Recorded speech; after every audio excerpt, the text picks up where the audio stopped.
Date మన సుప్రీంకోర్టులో 79,813 కేసులు పెండింగ్లో ఉన్నాయి. ఇంత పెండెన్సీ ఎందుకుంది? అసలు సుప్రీంకోర్టులో చాలా ప్రక్షాళన చేయాల్సిన అవసరం ఉంది. రీసెంట్గా chief justice of India Chandrachud గారు సుప్రీంకోర్టుకు సంబంధించి బెంచెస్ విషయంలో చాలా రిఫార్మ్స్ చేయాలి, చాలా పెంచాలి అని చెప్పి కూడా వ్యాఖ్యానించారు. భారతదేశంలో అన్నిటికీ హైయెస్ట్ కోర్ట్ ఆఫ్ అపీల్ సుప్రీంకోర్టే. సివిల్ కేసెస్ అవ్వచ్చు, క్రిమినల్ కేసెస్ అవ్వచ్చు, కాన్స్టిట్యూషనల్ కేసెస్ అవ్వచ్చు, ఏదైనా సరే తుది కోర్టు అంటే ఫైనల్గా మనం వెళ్ళే కోర్టు సుప్రీంకోర్టే. అయితే ఇతర దేశాలు చూస్తే అది సౌత్ ఆఫ్రికా కావచ్చు, కాన్స్టిట్యూషనల్ కోర్ట్ వేరుగా, కోర్ట్ ఆఫ్ అపీల్ వేరుగా పెట్టుకుంటున్నారు. What is national court of appeal? అసలు దీని స్టోరీ ఏంటి ఒకసారి చూద్దాం. మామూలుగా సుప్రీంకోర్టుని కాన్స్టిట్యూషనల్ కోర్టుగా చేసి సివిల్ కేసెస్లో, క్రిమినల్ కేసెస్లో ఇంకొక సపరేట్గా నేషనల్ కోర్ట్ ఆఫ్ అపీల్ని ఎస్టాబ్లిష్ చేస్తే ఎలా ఉంటుంది? ఈ ఐడియా ఎప్పటి నుంచో ఉంది భారతదేశంలో కూడా. కానీ దీనికి ఏం కావాలి? దీనికి ముందుగా రాజ్యాంగ సవరణ కావాలి.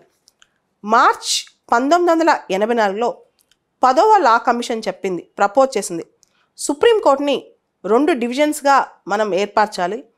ఒకటి కాన్స్టిట్యూషనల్ డివిజన్, రెండోది legal division. So constitution law సంబంధించిన అంశాలు మాత్రమే కాన్స్టిట్యూషన్ డివిజన్కి వెళ్ళాలి, మిగతావన్నీ కూడా లీగల్ డివిజన్కి వెళ్ళాలి అని చెప్పి.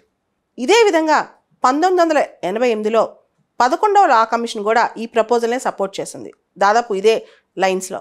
Bihar legal support authority versus chief justice of India అనే కేసు 1986 అనమాట. దీనిలో సుప్రీంకోర్టు సూచించింది మనం నేషనల్ కోర్ట్ ఆఫ్ అపీల్ పెడితే బాగుంటుంది అని చెప్పి.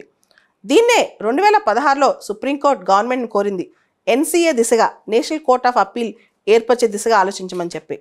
అదేవిధంగా 229 లా కమిషన్ రిపోర్ట్, ఇది 2009లో రిలీజ్ అయిన 229 లా కమిషన్ రిపోర్ట్ కూడా సుప్రీంకోర్టుకి ప్రాంతీయ బెంచెస్ ఏర్పాటు చేయాలి, చెన్నై లేదా హైదరాబాద్, ముంబై, కలకత్తా ఇట్లా రకరకాల ప్రాంతాల్లో అని చెప్పి.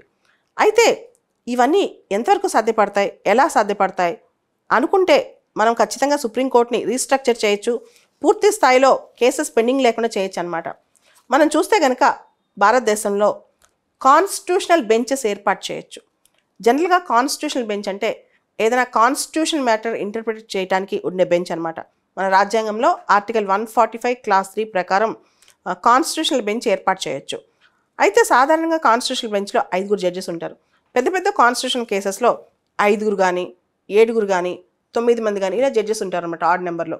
మనం చూస్తే కేశవానంద భారతి కేసులో మనకి 13 మంది జడ్జెస్ ఉన్నారు. సో ఇప్పుడు బేసిక్ స్ట్రక్చర్ థియరీని మళ్ళీ రివ్యూ చేయాలంటే 15 మంది జడ్జెస్ కూర్చోవాలి, 13 సరిపోరు అనమాట. సో అంతమంది జడ్జెస్ అసలు మనకి ఎంత కష్టం, వాళ్ళ అవైలబిలిటీ ఎంత కష్టం, ఇవన్నీ చూసుకోవాలి. దాంతోపాటు మన సుప్రీంకోర్టు జ్యూరిస్డిక్షన్ అనేది ఆర్టికల్ 131 ప్రకారం ఒరిజినల్ జ్యూరిస్డిక్షన్ ఉంది. ఒరిజినల్ జ్యూరిస్డిక్షన్ అంటే సెంటర్కి స్టేట్స్కి మధ్య ఏదైనా ఘర్షణ తలెత్తినప్పుడు, లేదా కేంద్రము కొన్ని రాష్ట్రాలు ఒకవైపు మరికొన్ని రాష్ట్రాలు ఇంకోవైపు ఉన్నప్పుడు, లేదా రాష్ట్రాలకి మధ్య ఏదైనా సమస్యలు తలెత్తినప్పుడు ఆర్టికల్ 131 ప్రకారం మనం సుప్రీంకోర్టు ఒరిజినల్ జ్యూరిస్డిక్షన్ కింద అప్లై చేస్తాం. ఉదాహరణకి సిటిజన్షిప్ అమెండ్మెంట్ యాక్ట్ గురించి కేరళ సెంటర్ పైన కోర్టుకు వెళ్ళింది ఆర్టికల్ 131 కింద. అదేవిధంగా national investigation agency amendment act సంబంధించి ఛత్తీస్గఢ్ గవర్నమెంట్ సెంట్రల్ గవర్నమెంట్ వ్యతిరేకంగా కోర్టుకు వెళ్ళింది. ఇవన్నీ కూడా ఆర్టికల్ 131 కింద అనమాట. తర్వాత ఆర్టికల్ 133, 134 ఈ రెండు కూడా జ్యూరిస్డిక్షన్ గురించి చెప్తాయి.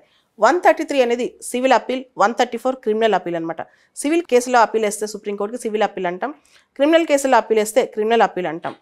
అదేవిధంగా ఆర్టికల్ 143 ప్రకారం అడ్వైజరీ జ్యూరిస్డిక్షన్ ఆఫ్ ద సుప్రీంకోర్టుకి అడ్వైజ్ ఇచ్చే అధికారం కూడా ఉంది.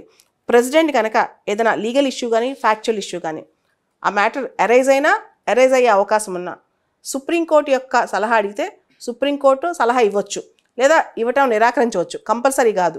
143 ప్రకారం అడ్వైజరీ జ్యూరిస్డిక్షన్ అనమాట. On any question of law or fact of public importance which have arisen or which is likely to arise, then the president can ask the advice of the Supreme Court. Supreme Court may give the advice, అంటే కంపల్సరీగా supreme court advise. So ఇన్ని functions supreme కోర్ట్కి ఉన్నాయని చెప్పొచ్చు. అయితే దీంతో పాటు మనం గమనిస్తే కనుక సుప్రీంకోర్టుకి కాన్స్టిట్యూషనల్ ఫంక్షన్స్ ఇచ్చేసి మిగతా ఫంక్షన్స్ని national court of appeal create చేస్తే ఎంత బాగుంటుంది. ఈ ఆలోచనే చాలామందికి ఉంది అనమాట. అయితే భారతదేశంలో కలోనియల్ టైమ్స్లోనే అంటే బ్రిటిష్ వాళ్ళ టైమ్స్లోనే మనకు ఒక కోర్ట్స్ అనే కాన్సెప్ట్ ఎస్టాబ్లిష్ అయింది. మేయర్స్ కోర్ట్స్ ఫస్ట్లో ఎస్టాబ్లిష్ అయ్యాయి. అంటే మేయర్స్ కోర్ట్స్ అనేవి 1726లో ఎస్టాబ్లిష్ అయ్యాయి. తర్వాత ఇండియన్ హైకోర్ట్స్ యాక్ట్ 1861 వచ్చింది. ఆ తర్వాత ప్రస్తుతం ఉన్న సుప్రీంకోర్టు మోడల్ అనేది government of India act 1935. Federal court same almost అదే మోడల్లో మనం ఇప్పుడు ఎస్టాబ్లిష్ చేసాం. ప్రస్తుతం ఉన్న మోడల్ అనేది government of India act 1935 federal court model అనమాట. ఆ తర్వాత మనం చూస్తే కనుక భారతదేశంలో సుప్రీంకోర్టు అనేది జనవరి 28, 1950 గణతంత్ర దేశంగా మారిన తర్వాత 2 రోజులకి సుప్రీంకోర్టు మనం ఏర్పాటు చేసుకోవడం జరిగింది. ఆర్టికల్ 130 ప్రకారం 130 ప్రకారం ఢిల్లీ హెడ్ క్వార్టర్స్గా, ఢిల్లీ సీట్గా, ప్రధానమైన కేంద్రంగా సుప్రీంకోర్టు మనం నడిపిస్తున్నాము. సుప్రీంకోర్టు ఏర్పాటు చేసినప్పుడు జడ్జెస్ చీఫ్ జస్టిస్ ఆఫ్ ఇండియాతో కలిపి 8 మందే ఉండేవాళ్ళు అనమాట. మనం చూస్తే కనుక జడ్జెస్ టైం టు టైం పెరుగుతూ వచ్చారు. మన కోర్టు ఏర్పాటు అయినప్పుడు అంటే 1950లో 8 మంది జడ్జెస్ ఉండేవాళ్ళు, 7+1 అనమాట. తర్వాత 1956లో దాన్ని 11కి పెంచారు, 11 మంది ఉండేవాళ్ళు చీఫ్ జస్టిస్తో కలిపి. 1960లో 14 మంది ఉండేవాళ్ళు, 1978లో 18 మంది, 1986లో 26 మంది, 2009లో 31 మంది, 2019 నుంచి 34 మంది ఉన్నారు. ప్రస్తుతం మన సుప్రీంకోర్టులో జడ్జిల సంఖ్య ప్రధాన న్యాయమూర్తితో కలిపి 34 మంది అనమాట. కానీ సరిపోవట్లేదు. మనం చూస్తే కనుక ప్రతి సంవత్సరం కాన్స్టిట్యూషనల్ బెంచ్ కూర్చుని ఇచ్చే జడ్జిమెంట్లు సంవత్సరానికి 8 నుంచి 10 ఉండట్లేదు అనమాట. 8 to 10 మాత్రమే ఉన్నాయన్నమాట. దాంతోపాటు జడ్జిమెంట్స్ ఇచ్చినప్పుడు కూడా కాన్స్టిట్యూషనల్ బెంచెస్ చాలా సంవత్సరాలు వాదనలు వింటాయి కాబట్టి వాళ్ళకి చాలా టైం కూడా పడుతుంది. సో కాబట్టి కాన్స్టిట్యూషనల్ కోర్టు వేరుగా, నేషనల్ కోర్ట్ ఆఫ్ అప్పీల్ వేరుగా చేసేసి సుప్రీంకోర్టుని కాన్స్టిట్యూషనల్ కోర్టుగా పెట్టాలి. లేదా సుప్రీంకోర్టులో 2 divisions, constitutional bench, legal bench అని, లేదా కాన్స్టిట్యూషనల్ డివిజన్, లీగల్ డివిజన్ అని చేయాలి. దీని మీద బాగా డిమాండ్ పెరుగుతుంది. ఈరోజు కాదు, 2016లో చాలా డిస్కషన్ వచ్చిందనమాట. అప్పట్లో న్యూస్ పేపర్స్లో కూడా చాలా ఆర్టికల్స్ వచ్చాయి నేషనల్ కోర్ట్ ఆఫ్ అప్పీల్ ఆవశ్యకతని. అయితే నేషనల్ కోర్ట్ ఆఫ్ అప్పీల్ పెట్టేసేసి అక్కడెక్కడ బెంచెస్ పెడితే అందరూ ఢిల్లీ దాకా వెళ్ళే ఖర్చు తప్పుద్ది. అంటే ప్రతి సివిల్ కేసుకి, క్రిమినల్ కేసుకి. కాకపోతే వ్యాజ్యాలు పెరిగే అవకాశం కూడా ఉందని చాలామంది అంటున్నారు. నేషనల్ కోర్ట్ ఆఫ్ అప్పీల్ పెట్టడం వల్ల లాయర్ల పాకెట్లు నిండుతాయి కానీ లిటిగేషన్ పెరుగుద్ది, కానీ దానివల్ల పెద్దగా ప్రయోజనం ఉండదని. కానీ ఏంటంటే యాక్సెసిబిలిటీ కూడా పెరుగుద్ది కదా. ఇప్పుడు రీజనల్ సెంటర్స్ పెట్టి ప్రాంతీయంగా చెన్నై, హైదరాబాద్, కలకత్తా, బెంగళూరు, ఇలా రకరకాల ప్రాంతాలు, ముంబై, ఇలా రకరకాల ప్రాంతాల్లో రీజనల్ బెంచెస్ పెట్టి కోర్ట్ ఆఫ్ అప్పీల్ పెడితే అది ఖచ్చితంగా మనం సౌత్ ఇండియన్స్ కూడా ఢిల్లీ దాకా వెళ్ళాలి ప్రతి కేసుకి. సుప్రీంకోర్టులో కేసు వేసి నడిపించాలంటే అది ఎంత శ్రమ, ఖర్చు, టైం, ఇవన్నీ కూడా.